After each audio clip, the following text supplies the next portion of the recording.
I'm Sam Dosch of AHS-TV, and today I'm speaking with Mrs. Contrael, an English teacher here at AHS. Hi, How you, Sam. how you doing this afternoon? I'm well, thanks. How are you? I'm pretty good. Why did you start teaching?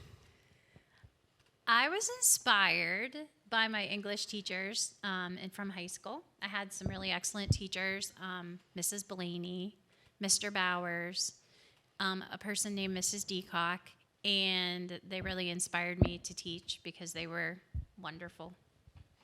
Why was English your starting subject? I always like to read and write, so I think being that it combines both of those things, that was a big part of it. I also, when I like something that I read, I love to talk about it, and so that's another part of it. I always said I was going to write a book. I didn't do that yet, but I also enjoy writing, so I like to teach students about both of those things. Oh, that's cool. What other activities do you do outside of school? Well, Used to do. okay, used to do. I used to golf. But I like to cook and read, and I love to travel. Those are probably my big things, and spend time with my family and friends. Where was your favorite trip you went? I went to the Cayman Islands before, and they were absolutely beautiful. The fish actually swam up almost the whole way to shore, the really colorful fish, so that was really cool. This past summer, I went to New England, and I went to visit a lot of sites that have to do with the literature I teach. We went to Salem, and we went to Concord, and we also saw Cape Cod, so that was another great trip.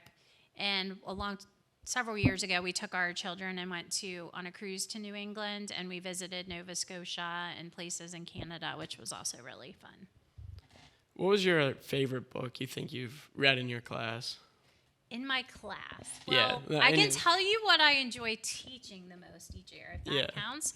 I really like doing The Crucible because we always read it around Halloween, and it's very appropriate for that time period. And I also enjoy the history behind that story. But for me to pick a favorite, I enjoy so many things I teach in American literature. There's very few that I can say I don't like. So. Mm-hmm. What do you notice about kids' attitudes changing through the year? Are they getting worse or better? Or behavior? I honestly can't say that they're getting worse. I think teenagers are teenagers, and I'm fortunate that I think 11th grade is the perfect age because you're mature. Freshmen and sophomores, maybe not quite as mature, and juniors and seniors are really mature, and seniors are kind of get something called senioritis in the spring. They don't do anything? Yeah. And my juniors still work hard all year long, and plus I like American Lit, so those two things together. But I don't think students have changed. I think times have changed. Students as far as technology and phones and all of that, that's changed. But I think students' attitudes, I've really not had many troubles with that over the years. So, what do you think is going to happen with phone usage in our school? You think they're going to get rid of it? You think they should? I don't know, because sometimes our Chromebooks don't work, so I allow students to use their phones, so it's nice that they have them in that respect.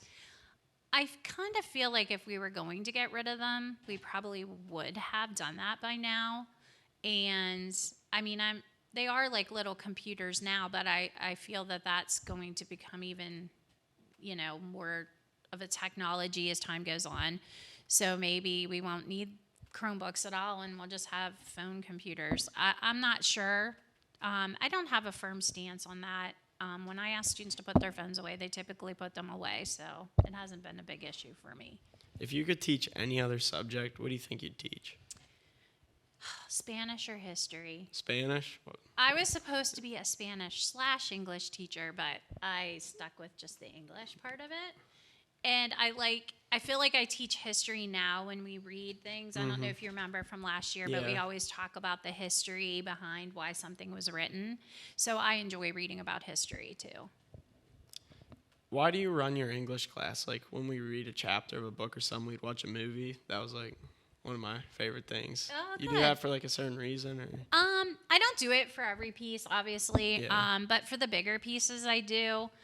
I feel like for the Crucible, especially, it's a play and it has many characters in it. So I think in the beginning, and plays are meant to be seen. So I feel like it helps keep track of the characters. And in the beginning, it's a little confusing, and that kind of helps sort it out. And when there's a movie that's well done on a piece of literature we read, I feel like it's a valuable tool to help students understand it better. Is there any certain books that you wish you could read with your classes, but like school won't allow, or? I can't say that I've ever been told I'm not allowed to teach things, but sometimes I choose not to just because of sensitive content. I can't think of anything off the top of my head, but that's a good question. I'll have to think about that. Well, when you said you wanted to be a Spanish teacher, did you like do anything Spanish late in college or I did. I have a Spanish minor. minor? A minor. I didn't finish my Spanish degree, but I have always had an interest in language, and I always enjoyed Spanish. I had Senora Barnhart as my teacher, by the way. So I just always had an interest in it, and I like learning languages, so I thought that would be a cool tie-in with English, but in the end, I love English, so. All right, thank you. Thank you, Sam.